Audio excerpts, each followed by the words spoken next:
Ed Piskor here, and today I want to talk a little bit about Eastman and Laird, the creators of the Teenage Mutant Ninja Turtles. We sort of know the story. They got some tax refund checks, got a loan from one of their uncles, self-published Teenage Mutant Ninja Turtles, and went on to insane, one-of-a-kind success. One of the things that I think that we attribute or add on to that narrative is that Teenage Mutant Ninja Turtles was like an or their first creation. That is not the case, and we're going to be talking a little bit today about this little gem called Gobbledygook.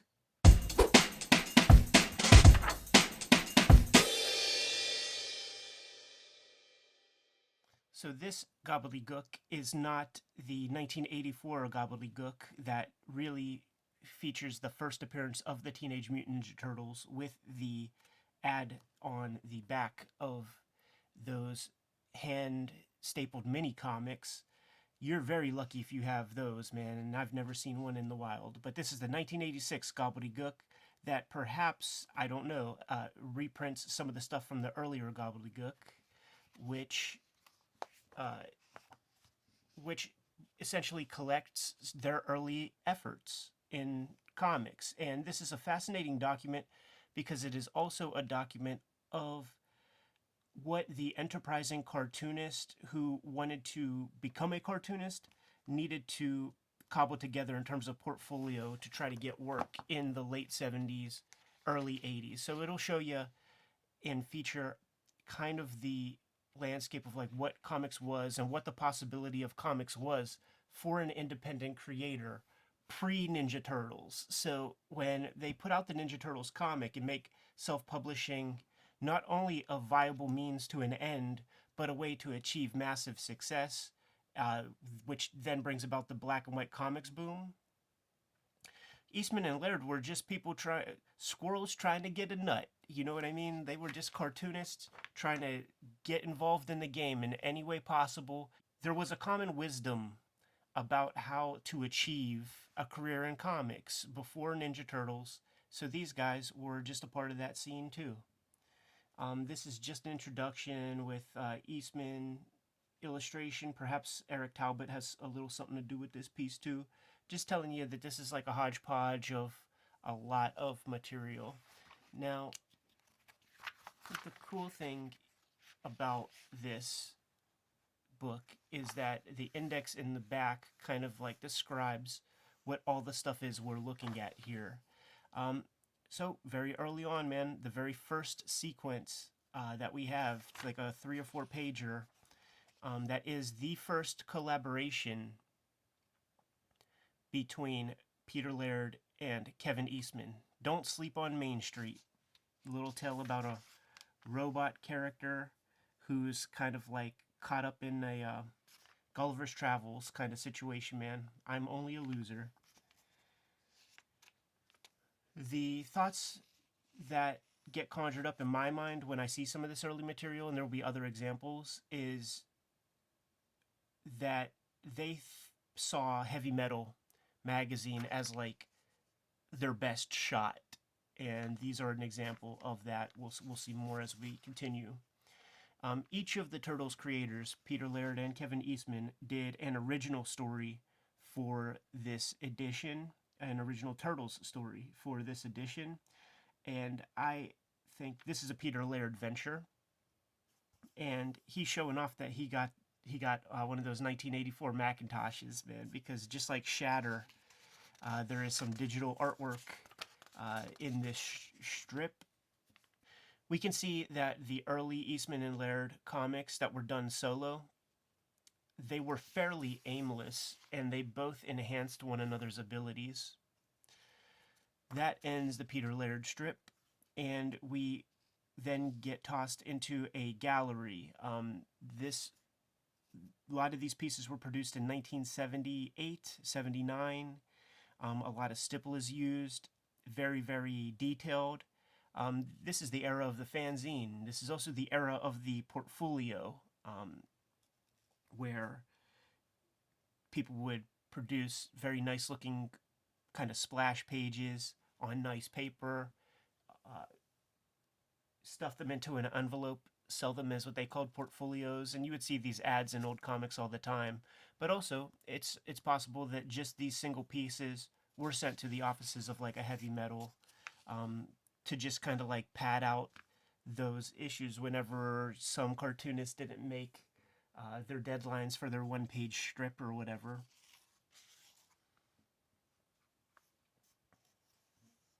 But these could have easily appeared in, any of the fanzines of the day. And some of them did see the light of day in small publications. All right, then we segue into the early Kevin Eastman comics.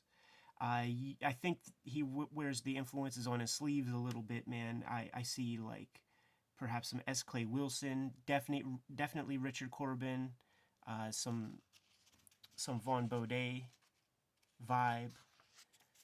But it does have, like, this looks just like rank and file underground comics post Robert Crumb, pre Fantagraphics. Literally nothing special. You see Barry Windsor Smith in here too with some of the line work, and that seems to be a common ground with some of the early Peter Laird stuff we'll see too, like kind of the noodly Barry Windsor Smith pre-Raphaelite techniques.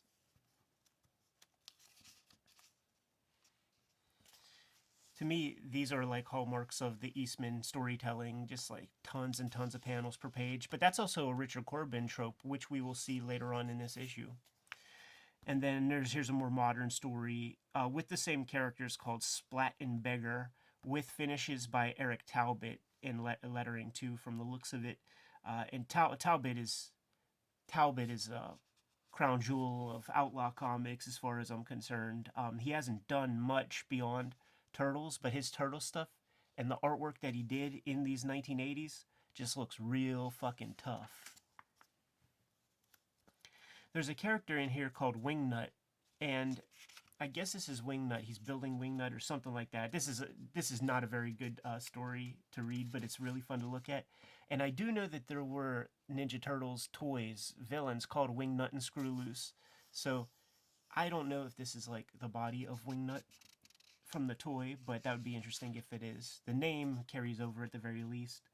And on the last video I did with James O'Barr, where it was like showing off a character called Danzig, we see the Crimson Ghost shirt, and there will be characters like with the devil lock. So it's pretty fun how the Misfits and Glenn Danzig really kind of like inspired the outlaw comics of the 1980s. More Misfits like imagery, Crimson Ghost kind of character, playing some music.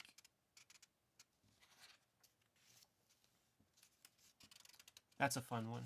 But once again, not much to read there. Another gallery from this piece right here, this Triceraton, is 1983, so that's before the Teenage Mutant Ninja Turtles. These guys are fanboys, for sure, as much as they are creators. And once that money started to trickle in, Eastman and Laird could afford a little bit of work for hire. So throughout his career, Eastman would collaborate with the people that he really, really likes, commission them to contribute work. So Richard Corbin was probably the earliest guy that they got on the hook to do some collaborative stuff with. And this would have been reprinted. This was actually reprinted a million times, but I believe it was Teenage Mutant Ninja Turtles 7 where the color version of that would show up, I think.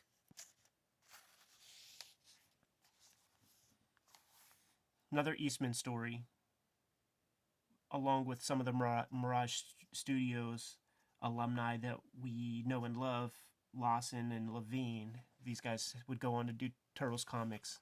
Probably more Turtles comics than Eastman and Laird. This is a more mature work, from around the time period of them doing the Teenage Mutant Ninja Turtles. But then we go right back into more Peter Laird splash pages, portfolio pieces. Astonished at the amount of rigor put into these works, man. But also still maintaining that trippy, weird 70s vibe, man. Here's a 1983 story by Peter Laird that he did solo. Not sure if this was ever published, but once again, you would refer to the index in the back. And you notice the verbosity of the amateur creator, which is something that we all struggle with at the beginning of our comics careers.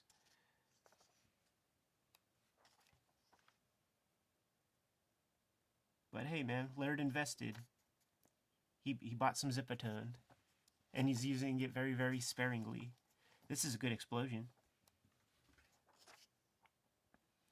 Ambitious story, too. Like, we're approaching 10 pages.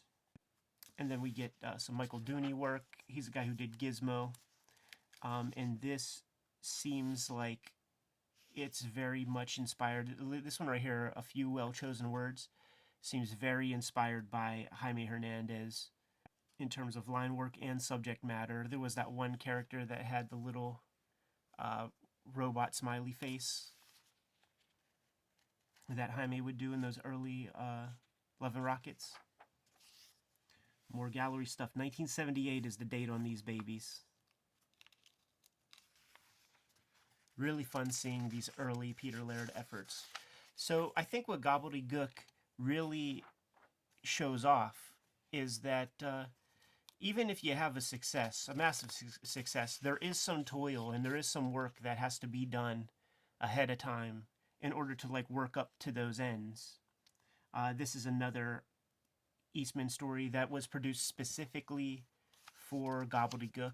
You know, these guys figured out that we could sell old rope as long as we, you know, put some new turtle stuff in there. You know, it'll probably sell.